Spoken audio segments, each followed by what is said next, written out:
Hey, this is Corey from Wolfpack Woodcraft. In today's video, we're going to be looking at a rating system that I created. You can see that this one's different than the one in the thumbnail. The one in the thumbnail is the one that I printed out, or I made by hand. And so I printed out a version that's easier for you to see, stands out better on camera, and it's going to be easier for me and Caroline to read as we're rating these things.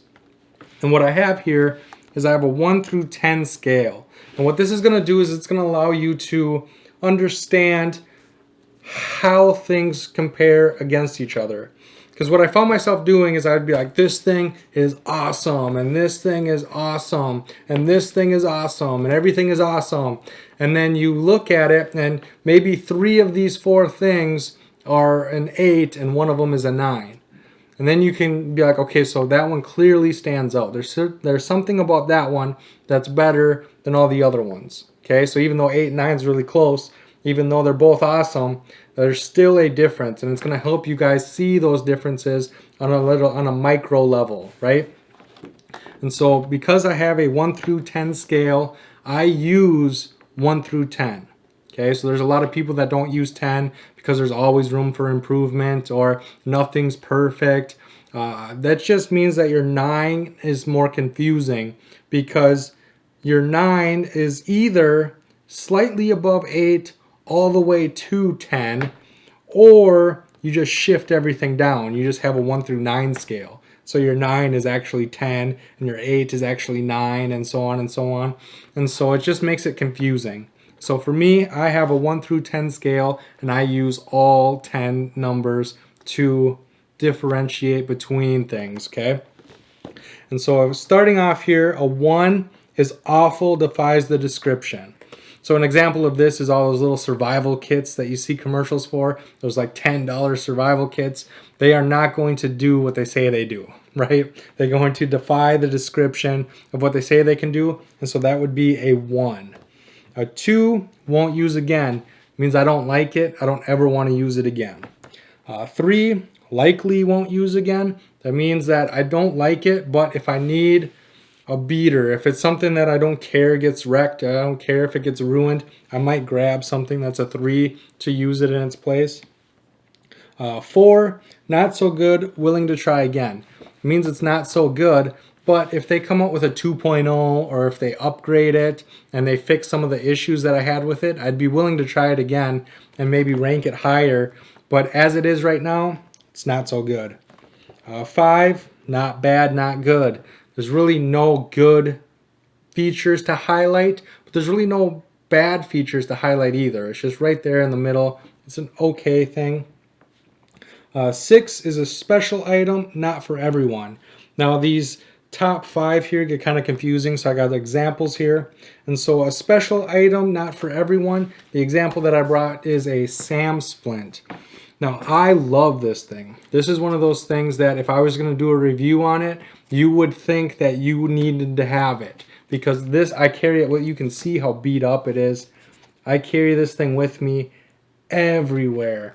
And it's beat up. I use it all the time. I think it's awesome. And what it is it's just, it molds. And so if you hurt your arm, you just mold it to your arm. And then wrap it with ace bandage, and then it's a splint. It demobilizes that limb, and you can use it on every limb in your body, basically. And I think it's great. But with the system here, it's a 6, okay?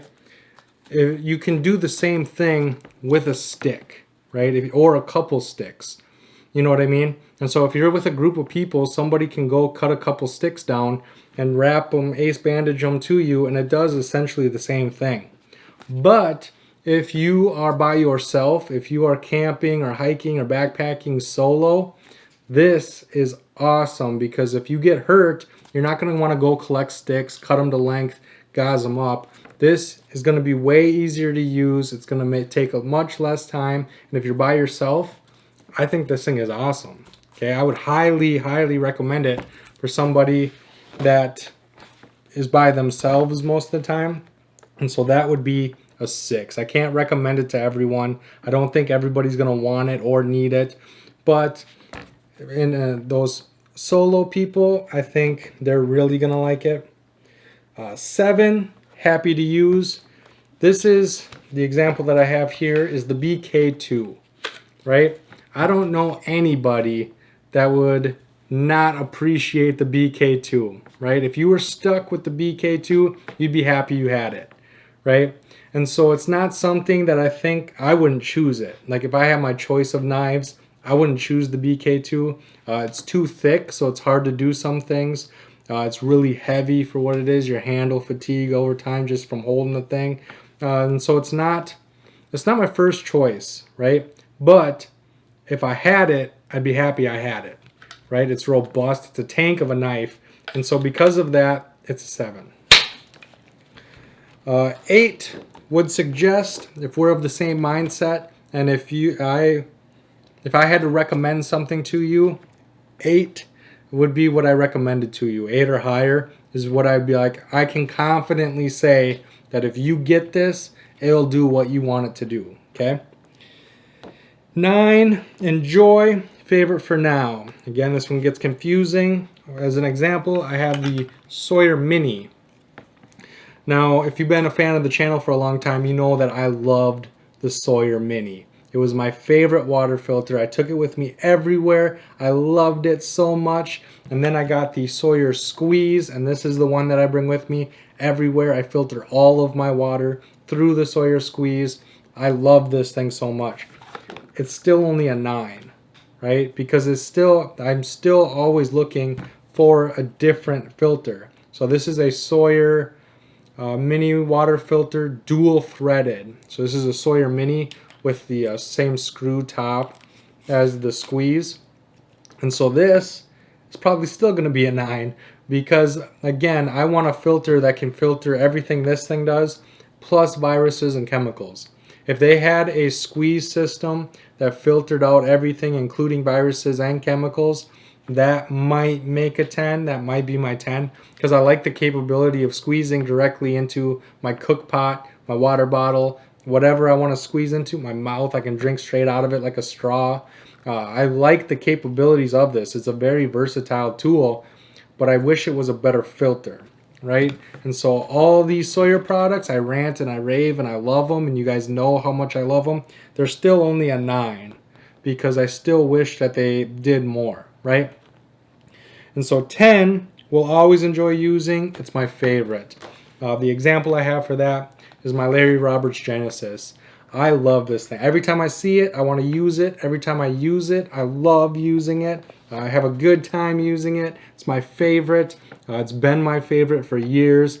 I can't see me ever getting sick of using it. I can't see it ever not bringing me joy every time I take it out and use it. And so that would be a 10. It is my favorite. Every time I see it, it brings me joy. Every time I use it, I love using it. That's how you get a 10 out of 10 on my chart here. And so how do I stay fair?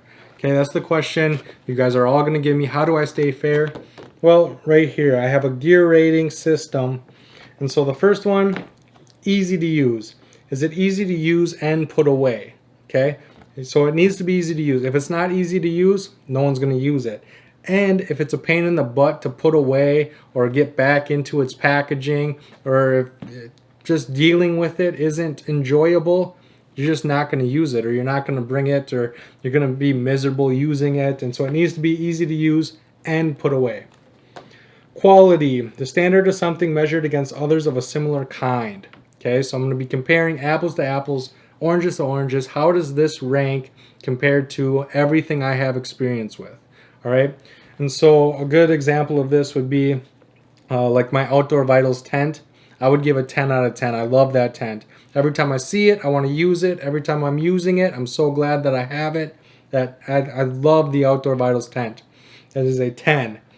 But the Coleman tent is a 9, right? And the reason they can be so close together is because the Outdoor Vitals tent is like a $220 tent, and the Coleman is like an $80 tent. And so comparing it to other $80 tents, the Coleman is way better than all the Ozark Trails that I have experience with. It's better than a lot of the budget tents that I've seen. And so it really stands out, and it's my favorite. It's my favorite budget tent. I use it quite often. Me, Caroline, and the dog use it when we go out together. It's a great tent. The Coleman tent is a great tent. It'd be a 9 out of 10 because I'm comparing it with others of the similar price, similar size, similar kind. Durability, able to withstand wear, pressure, and damage. Now this you need to understand, I'm not going to run over everything I own with a truck. Okay, I'm not torture testing everything I own. Okay, this is going to be based on usability. It needs to be, if I put it in my backpack, I expect it to not break or bend or get messed up in my backpack. I expect it to be able to, if I accidentally drop it, it needs to be able to handle that. I'm going to use my gear, and it needs to be able to withstand the normal use of whatever it is. Okay? I'm not going to go out of my way to wreck things. I'm going to use them and tell you how durable they are from normal use. If you're in a survival situation, you need to take care of the gear because it's all you have. All right? You're not going to be using it outside of its capabilities. You're going to be catering it because it's all you have. And so that's all, the argument all the time is you need to test it like you're in a survival situation. If I was in a survival situation, I'd be babying my stuff. It'd be the most taken care of it's ever been because it's literally all I have. So keep that in mind. Longevity, long existence or service. So this, I expect something, when I buy something, I expect a result from it. And I expect it to reproduce that result time and time and time and time again. I want it to work the 5th time exactly the same as it did the first time. I want it to work the 10th time exactly the same as it did the first time. And so that's where I'm going to be comparing longevity. And so on my initial review, it's going to be 5 or 10 times I used it. Did it work exactly the same as it did the first time I used it? Was it able to produce the exact same results that I expected to get out of it? And then when I do my update review, then I will have much more experience with it. I'll have much more uses. And so did it work the 50th time exactly the same as it did the first time? Did it work the 100th time exactly the same as it did the first time? And that's how I'm going to judge longevity. Last is aesthetics. Nature and appreciation of beauty. This is just a really fancy way of me saying my personal opinion. Okay, what do I think of it? Is it something that I like? Do I find that it's something that I enjoy using? Because the truth is, my personal opinion, anybody that reviews anything, their personal opinion does play a factor. Because let's talk about like the BK2. This is a robust knife.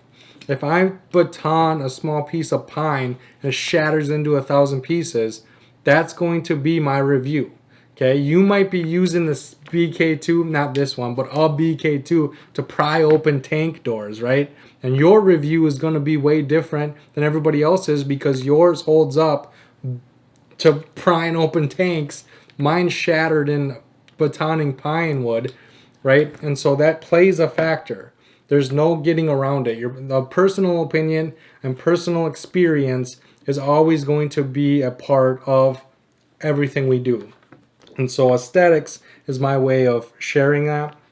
And because of that, when I bring it up in my reviews, you guys will know what that means. So let me do an example here. Let's do the Sam Splint, right? Sam Splint, easy to use. It's the easiest to use. Quality, the way it stands up, it's okay, I guess. Durability is not good. I haven't used it. Just by carrying it, it's damaging. The foam is coming apart. The seams are starting to tear. Just by carrying it around, it's already starting to diminish. Longevity is not good. Again, this thing's going to break before I even have a chance to use it. So it's not going to. It does perform well, but it's not going. I know already that this thing is going to break before I even need it. I'm going to have to replace it before I even use it, maybe. Aesthetics. I love this thing. I carry it with me all the time. I love it. So if we look, we got a 2 for easy to use, a 1 for quality, a 0 for durability, a 0 for longevity, a 2 for aesthetics. That is a 5. So if we flip it over, not bad, not good. I think it's more of a 6, like I was saying before. And so it's a kind of a specialty item because I like it for solo, right? When I'm in a big group, sometimes I leave it at home, but when I'm by myself, I like having this with me. And so it becomes a 6, right? So this isn't the end all be all. It doesn't guarantee a 5, but it gets me in the ballpark, right? So let's do the BK2. So the BK2, easy to use. Not really, because it's so thick and heavy, it's harder to do some things. Quality is awesome, durability is awesome, longevity is awesome. What do I think about it? I like it. It's a big, heavy, robust knife. It's okay. So we got a 1, a 2, a 2, a 2, and a 1. So that's 6, 7, that's an 8. Would suggest. I wouldn't suggest it. I don't think everybody's going to want it. I don't think everybody's going to be excited to get it. I think it's a 7, right? I think if you were stuck with it, you'd be happy you had it. But I wouldn't suggest that everybody needs one. I don't think that everybody's going to find a use for it. So I'd give it a 7, right? And so by using this platform here, it gets me close, and then I can determine what is what from there, right? And so that's what keeps me honest. It's just like the BioLite stove. Let's do I hate the BioLite stove. I don't like it at all. Because, let's do it. Easy to use? Not really, but I'll give it a check. Because it's so hard to get that fire going. Okay, because if you put the fan on, it blows it out. It's hard to get oxygen into it. So it's not that easy to use. Quality, it's not that good. When it comes to charging a phone, there are other things that charge a phone much better. When it comes to fire, like a wood-burning stove, there are much better wood-burning stoves for much cheaper. It's not very good. Durability is not that good, again, because when the battery dies, you're just screwed, right? You have to maintain it. You have to keep up with it. You have to, like if I brought it out camping right now, the battery's dead. It's not going to work, okay? Longevity, if you took care of it, this will get a star, because if you take care of it and you charge it and you keep it running, it will do what it's intended to do. It'll work exactly the same. Even though I don't like the way that it works, it still does the same thing every single time. As long as you keep that battery charged, it's going to work exactly the same the 10th time as it did the first time. I just don't like what it did the first time very much. And then aesthetics, I don't like it. So we have a 1, a 2, so that gives it a 3, which is likely won't use again. Actually, I'd probably give it a 4. Not so good, willing to try again. If they can make it easier to use and actually charge your phone quite well, I'd probably give it a 4. I would try an upgraded version of it. So I'd actually give it a 4, not a 3. And so see how that, like, I don't like it, but it's still a 4. Okay, it's not a 2, won't use again. 3, likely won't use again. It almost got me at 3, but now that I look at it and keeps me fair, I'd probably give it a 4. You see how that works?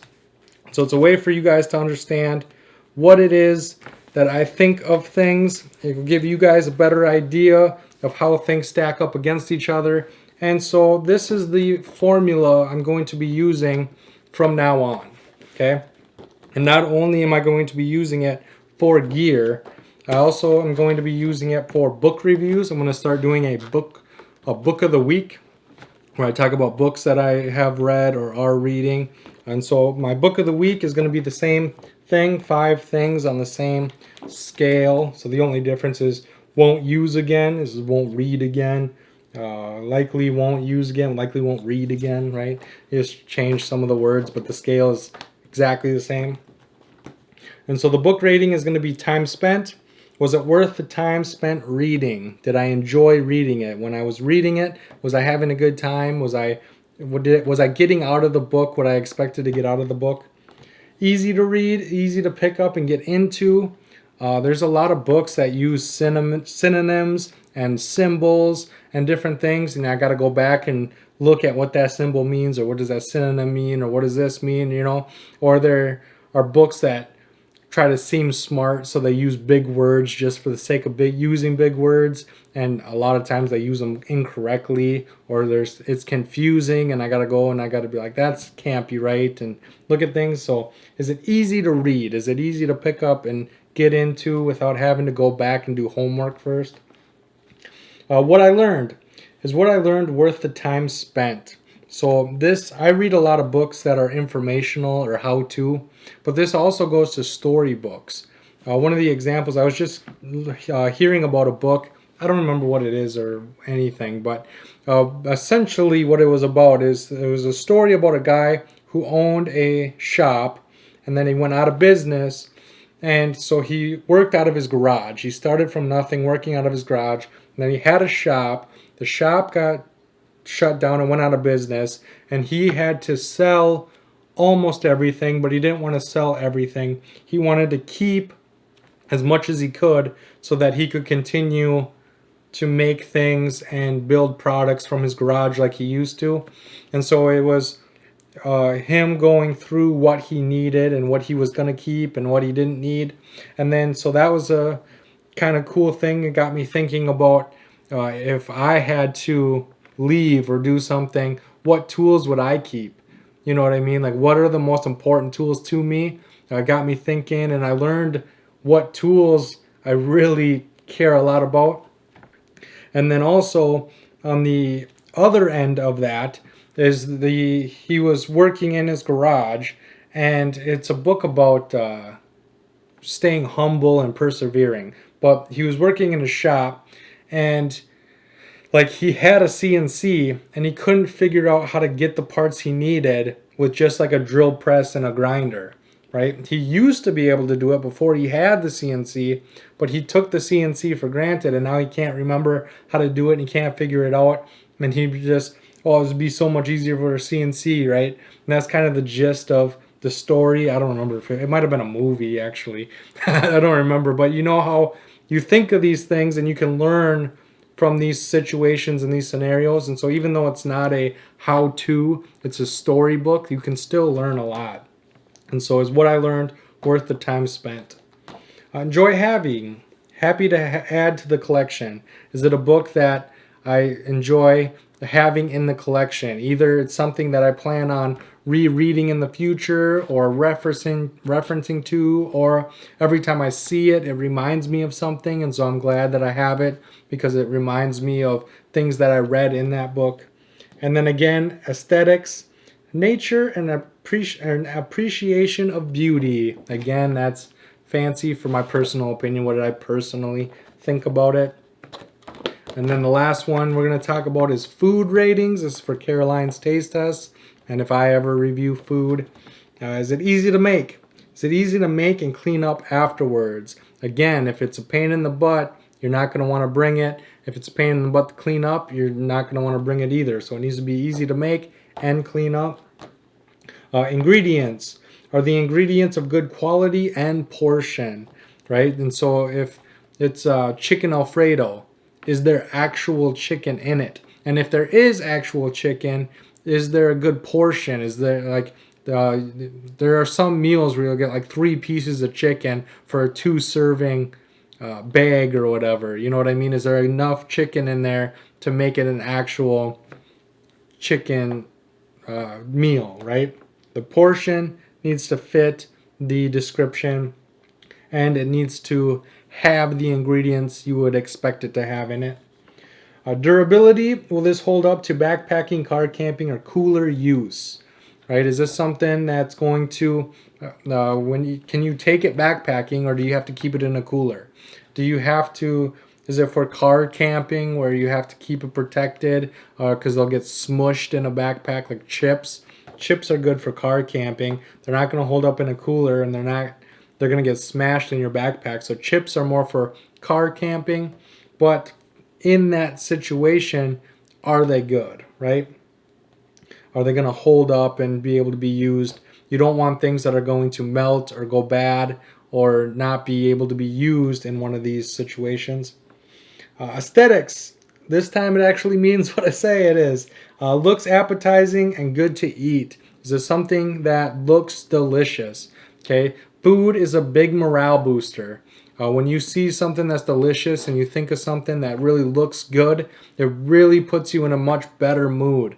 And so the aesthetics and how it looks and appears and how appetizing it is can really make a big difference in how you enjoy that meal. And then last is taste. Does it taste good? Okay, there are things that look like garbage that taste amazing, and there are things that look amazing and taste like garbage, right? And so this will give us an opportunity to look at things fairly and uniquely. And again, just because we rate them high or low doesn't mean that it's going to be what you rank them, right? There's a lot of people that every time Caroline ranks something like really low, they're like, that's my favorite. And then she ranks stuff really high. They're like, that's so disgusting. I hate it. Just flip the chart around, right? Anything she rates a 4 or lower, you're going to love it. And anything she rates a 7 or higher, you're going to hate, right? You don't have to take this for what it is, but it will still help you, right? If everything she rates a 2 you love, you know the next thing that she rates a 2, you're probably going to love.